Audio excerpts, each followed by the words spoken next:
All life form strives to the max of its potential except human beings. All life form strives to the max of its potential except human beings. How tall will a tree grow? As tall as it possibly can. You never heard of a tree growing half as high as it could. No, trees don't grow half. A tree drives its roots as deep as it can, reaches as high as it can, produces every leaf it can, every fruit it possibly can. To the max. Every life form strives to the max, except human beings.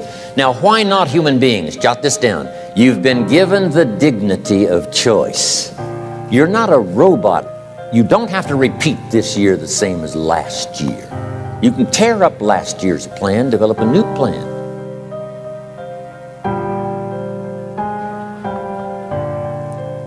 So, the dignity of being a human being.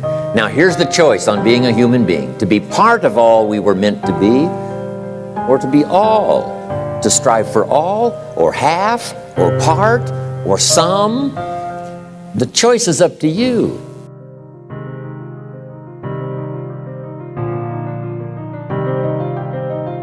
Life is not just the passing of time. Life is not just the passing of time. Life is a collection of experiences, their frequency,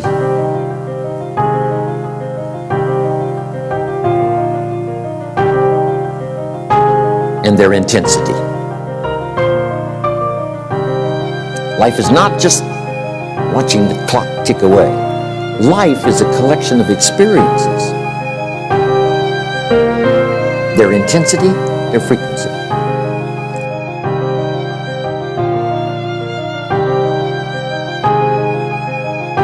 When should you start the day? As soon as you have it finished. Plan the day the best you can, leaving plenty of room for improvising and surprises and all the stuff that happens during the course of the day. But if you've planned a good, productive day, now you start that day, you can't believe how much more valuable your time will be. Don't start the day until you have it finished. Now here's the next one. Don't start the week until you've had it finished. Now to lay out a week is a pretty good challenge. Next, don't start the month until you have it finished. The places to go and the people to see and the productivity and the sales and the customers and the development and all the rest of what you want to accomplish during the course of 30 days. Don't start the month till it's finished. And then here's the big one. This is really challenging. Don't start the year until you have it finished.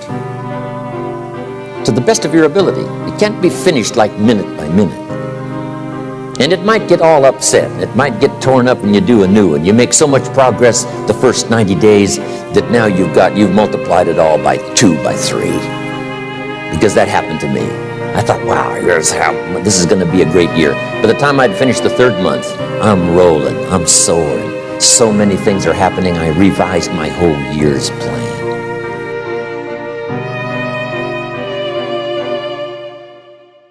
I got better. I got better day by day and week by week and month by month. And I'm asking you to do the same thing until you can develop a long arm and a long reach. Until you can develop influence that won't quit. Touch people next year you couldn't touch this year. Touch people now you couldn't touch before. Conduct a meeting now you couldn't conduct before. Heart and soul now mixed in there that wasn't there, missing before. I'm asking all of you to get better in spite of the winters, in spite of the downturn. The money downturn, the social downturn, the personal downturn, whatever it is. Just get stronger. Get better.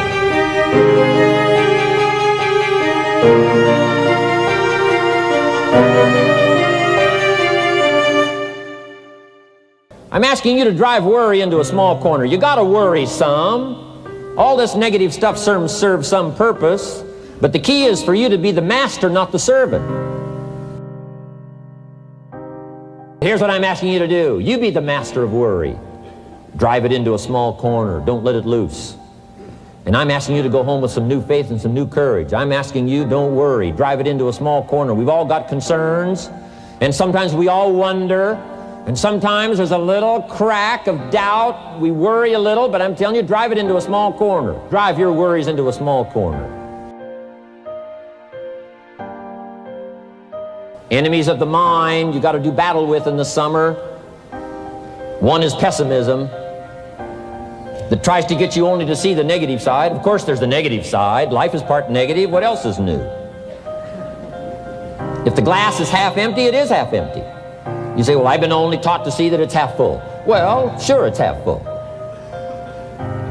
But it's also half empty. I mean, can't you handle that? I mean, that's not too difficult.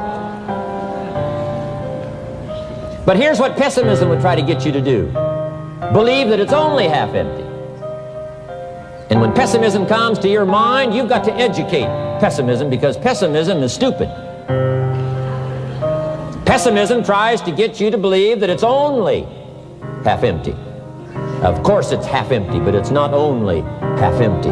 It's also half full. I'm asking you to be in charge. Be in charge of your own mind. Be in charge of your own destiny. Do battle with your enemy. Do battle with your enemies. Take sword to your enemies. Whatever's going to destroy those values, take sword to it. If it's worry, take sword to it. If it's threat, threaten back.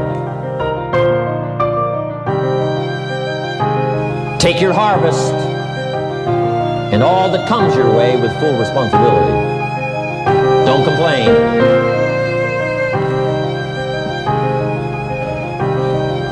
That fourth season, complaining, telling you, could ruin all of your chances. Complaining sometimes starts as an infection. If you don't take care of it, it becomes a disease. Do battle with it. In the harvest time, reap your harvest without complaint. It's your crop, you sowed it. You either made the calls or didn't make the calls. You wrote the letters, you didn't write the letters. You were steady or you weren't steady. You did it or you didn't do it. You put together a good day or you didn't put together a good day. Take responsibility when the harvest time finally comes and say, hey, it's my crop. Got to take responsibility for it. I do not complain. I'm asking you to be touched with the smallest of people's challenges.